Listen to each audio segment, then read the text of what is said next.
নমস্কার বন্ধুরা, আমার চ্যানেলে আপনাদের স্বাগত জানাই। আমি আগের পর্বে বলেছিলাম যে কিভাবে ঝান্ডি পৌঁছালাম এবং কোথায় ছিলাম, দ্বিতীয় দিনে কি দেখলাম। আর এই পর্বে আমি দেখাবো যে তৃতীয় দিনে আমরা কোথায় গিয়েছিলাম, কী করলাম ইত্যাদি। থাকা হিসাবে এটাই আমাদের শেষ দিন ছিল। পরের দিন আমরা অন্য জায়গায় চলে গেছি। তো প্রথমেই আমরা গেছিলাম গীতখোলা নদীর ধারে। অসম্ভব সুন্দর জায়গাটা। আর গীতখোলা নদীটাও খুব সুন্দর।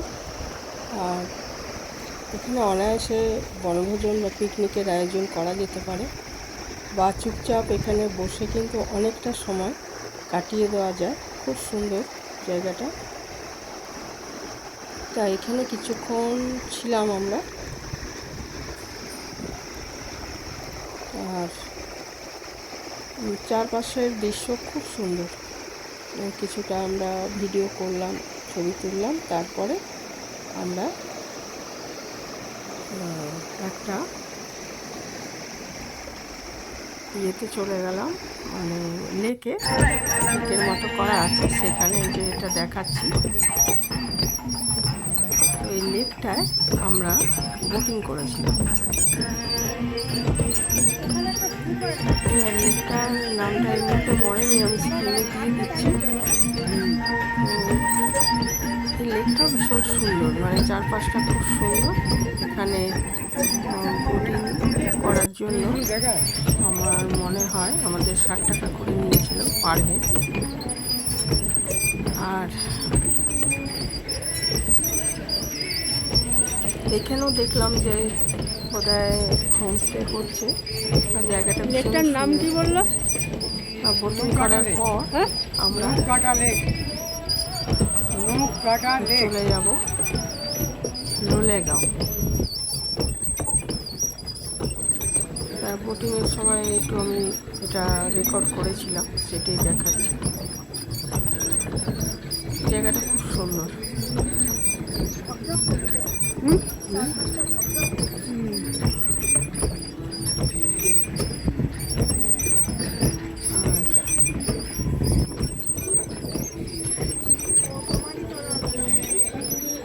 আমরা চলে আসছি, তখন আবার কিছু লোকজন আসছিল।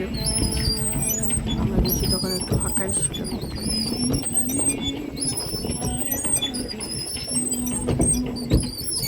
বিরাট বড় একটা।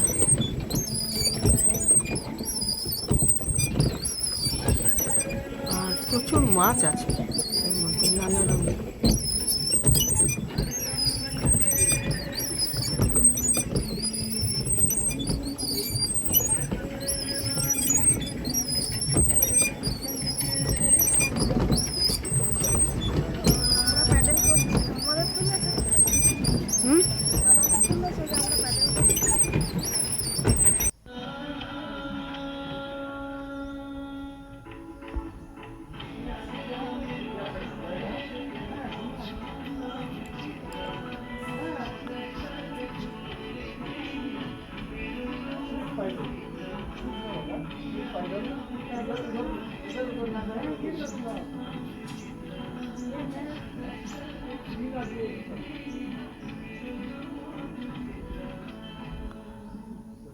লোলেগাঁও, এরপরে আমরা চলে গেলাম লোলেগাঁওতে একটা ইকো পার্ক আছে, এবং সে পার্কটার উল্টো দিকে এই যে একটা ভিউ পয়েন্ট, এখান থেকে কাঞ্চনজঙ্ঘা কিন্তু খুব কাছে দেখা যায় এবং খুব সুন্দর। রেঞ্জটা অনেকটা অবধি দেখা যায়। একটু মেঘলা মেঘলা থাকলো, মেঘ পরিষ্কারই ছিল, তবু একটু মেঘ তো থাকেই আকাশে, কিন্তু তবু ভালোই দেখা গেছে। এখানটাই আমরা দাঁড়িয়ে সবাই ফটো তুলছিল, আমরাও তুললাম। আগে চা খেলাম, পাশে চায়ের দোকান আছে ভালো। চা খাওয়ার পর এখানে একটু ফটো তুললাম। তোলার পর ফটো তুললাম, ভিডিও করলাম। করার পর রাস্তার উল্টো দিকে, আর যেদিকে এসে নেমেছিলাম আর কি গাড়িতে করে, সেখানে একটা ইকো পার্ক আছে, অসম্ভব ভালো। টিকিট কেটে ঢুকতে হলো। তো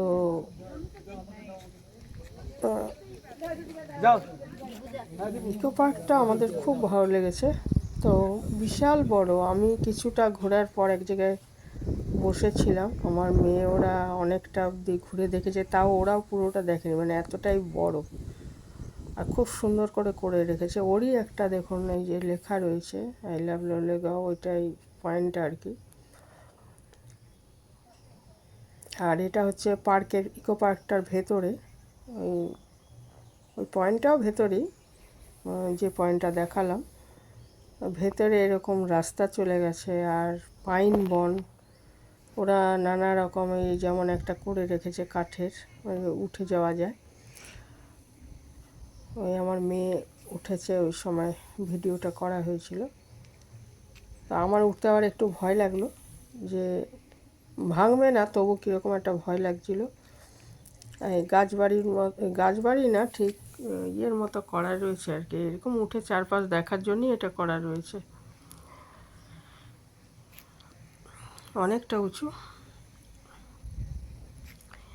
আর তাছাড়া বসার প্রচুর জায়গা রয়েছে, বিভিন্ন ইয়ে করে রেখেছে। আর পাইন গাছগুলো এত সুন্দর লাগছিল চারদিকে দেখতে। আর প্রচুর ধুতরা ফুল ফুটে আছে, কালারটা ভীষণ সুন্দর, এই যে এইরকম কালারটা ডিপ হলুদ। আমাদের এখানে গোলাপি, সাদা আর বেগুনি দেখেছি, এই কালারটা দেখিনি, আমার খুব ভালো লাগছিলো, এগুলো প্রচুর ছিল ওখানে। আর এখানে একটা এই যে ব্রিজের মতো করা আছে, ওইটা দিয়ে সব যাচ্ছিল। ইকো পার্কটা দেখার পর আমরা চলে গেলাম, একটা বৌদ্ধ মনাস্টারি আছে, সেটা দেখতে চলে গেলাম। লোলেগাঁওয়ের একটা মনাস্টারি, একটা তো লাভা মনাস্টারি আগের দিন দেখেছিলাম, সেটা অনেক বড়, এটা একটু ছোট মতো। আর দরজা বন্ধ ছিল। আর এখানটা একটা বৌদ্ধ স্তূপের মতো, কিন্তু ওটাও দরজা আছে, ওই তো দরজাটা বন্ধ ছিল। আমরা জায়গাটা ভীষণ সুন্দর, আমরা এখানে দাঁড়িয়ে একটু ফটো টটো তুলে আবার আমাদের ইষ্টি কুটুম ফার্মস্টেতে ফেরত চলে এলাম। দুপুরে খাওয়া দাওয়া করলাম, আর বিকালে গিয়ে বসলাম ওদের ভিউ পয়েন্টটায়, কারণ কালকেই আমাদের চলে যেতে হবে। তাই শেষবারের মতো ওখানে বসে সানসেট দেখলাম। ওখানে আগের দিনও সানসেট দেখেছিলাম, খুব সুন্দর লাগে সানসেট দেখতে। সানরাইজও ভালোই দেখা যায় ওখানে, আর সানসেটটা খুব ভালো লাগে। তাই স্তূপটার এখানে আমরা একটু সময় কাটিয়ে তারপরে আমরা ফেরত এলাম ইষ্টি কুটুম ফার্মস্টে থেকে। কিন্তু এটা খুব বেশি দূরে নয়, কারণ আসার সময় এটা লাস্টে গেলাম আর কি। এটা দেখুন ইষ্টি কুটুম ফার্মস্টের সেই ভিউ পয়েন্টটা, দুপাশে গাঁদা ফুলের গাছ লাগানো আছে,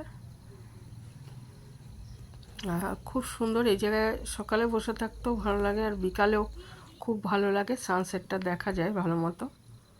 এই সানসেট আমার মেয়ে রেকর্ড করেছিল, প্রথম দিনও করেছিল, এটা দ্বিতীয় দিন করেছিল, ওইটা দেখালাম। ওই দিকটায় গাছপালার জন্য একটু এটা দেখতে অসুবিধা হচ্ছে। এখানে রংটা দেখুন কি সুন্দর আকাশের।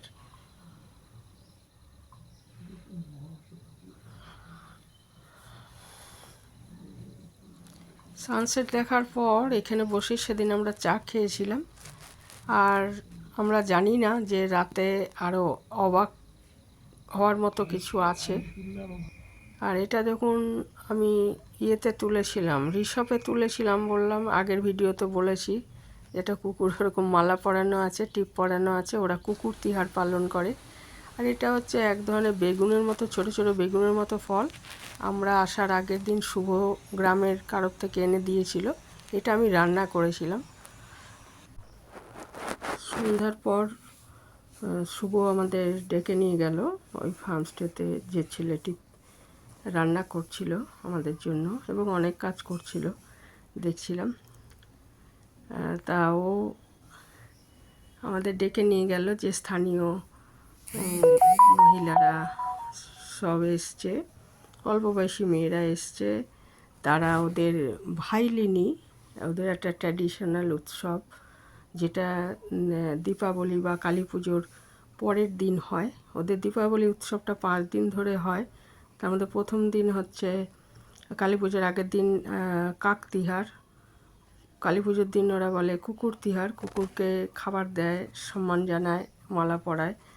আর এই তৃতীয় দিনে ভাইলিনি উৎসব। এটা গ্রামের অল্পবয়সী মেয়েরা ওদের কালারফুল ড্রেসে আর গয়নাতে সেজে গৃহস্থদের বাড়ি বা সব ওদের গ্রামের যেসব বাড়ি থাকে আর কি, সেসব বাড়িতে যায়, নাচ গান করে, গৃহস্থের মঙ্গল কামনা করে, লক্ষ্মী যাতে গৃহস্থর বাড়িতে বজায় থাকেন, সুখ আর সমৃদ্ধির কামনা করে গৃহস্থের, এবং বিনিময়ে গৃহস্থরাও তাদের খাবার দেয়, টাকা দেয় আর অন্যান্য গিফট দেয়। তা খুব ভালো লাগলো, এটা কখনো দেখিনি, এই সময় এসেছিলাম বলে দেখা গেল। তো ওদের স্থানীয় ভাষার গান গেয়ে ওরা এগুলো করছিল। 3টে দল এসেছিল, আমি 2টো দলের নাচ দেখেছি। এটা দ্বিতীয় দলটা, প্রথম দলটা চলে গেছিল নাচ গান করে। তা আমি গানটা পরের অংশে শোনাচ্ছি, অংশটা একটু মিউট করে কথাগুলো বললাম আর কি।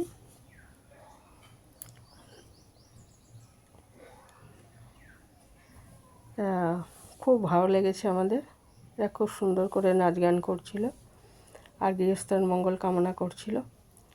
আর এটা হচ্ছে কালী পূজার পরের দিন। তারপরের দিনটা মনে হচ্ছে ভাইফোঁটা, কারণ ওই দিন আমরা অন্য জায়গায় চলে যাচ্ছিলাম ঝান্ডি থেকে। তো দেখলাম যে ওরকম ভাইদের সব বোনেরা মালা টালা পরিয়ে ওদের ভাইফোঁটা আছে আমি জানি, সম্ভবত সেটি পালন করছিল।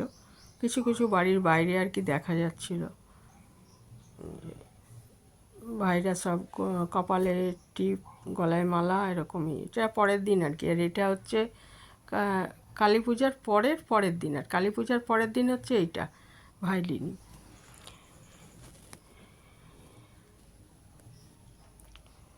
তা এরকম একটা অনুষ্ঠান দেখার সুযোগ হলো ইষ্টি কুটুম ফার্মস্টের সৌজন্যে।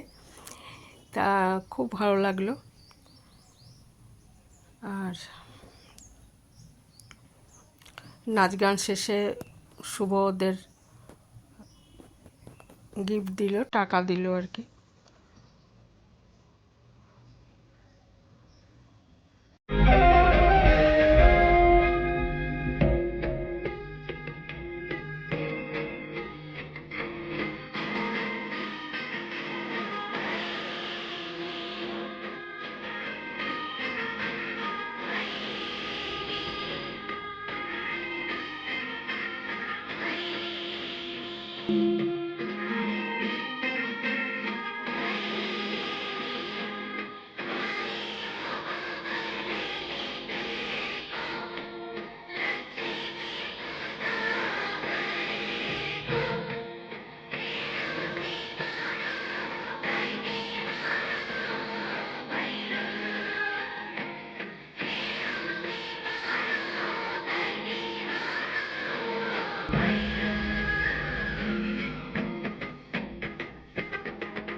এটা আষাঢ় দিন, মানে চতুর্থ দিন আর কি, সকালবেলা আমার মেয়ে ভিডিওটা করেছিল গ্রামের রাস্তায় হাঁটতে হাঁটতে। ঝান্ডি গ্রামের রাস্তা অনেকটা হেঁটে চলে গেছিলো এবং সেখানে হাঁটতে হাঁটতে ভিডিওটা করেছিল।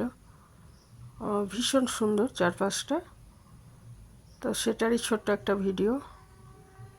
আর এই ভিডিওটা শেষে আমি ওই ইষ্টিকুটুম ফার্মস্টের যে ছোট চা বাগান আছে, সেই চা বাগানের একটা ছোট ক্লিপ, 51 সেকেন্ডের একটা ক্লিপ আমাকে পাঠিয়েছিল ওই শুভম, হোমস্টের ওনার।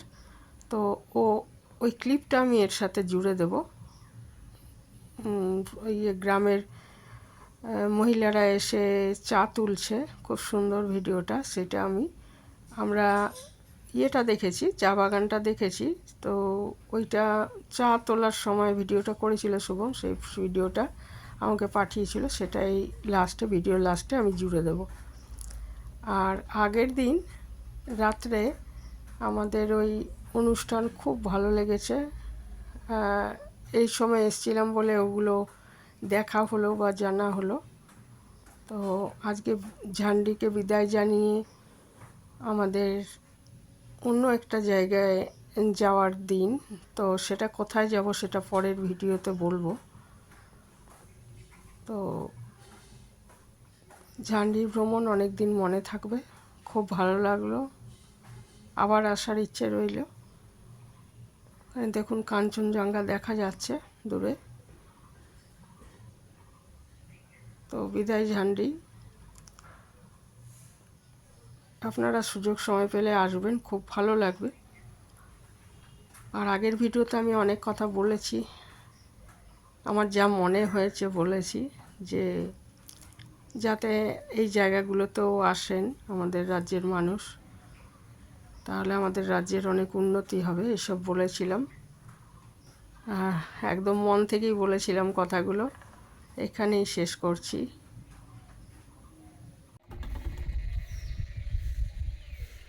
এই যে organic T plucking from our own Ishtikutum farmstay garden আপনাদের দেখানোর চেষ্টা করছি।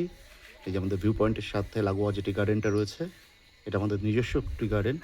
এই যেখান থেকে অর্গানিক টি প্লাকিংয়ের কাজ চলছে, গ্রামের মহিলারা তুলছে চা, আপনারা দেখতে পাচ্ছেন। এই দেখুন এদিকেও চলছে, সব টি প্লাকিংয়ের কাজ চলছে এখন। ওই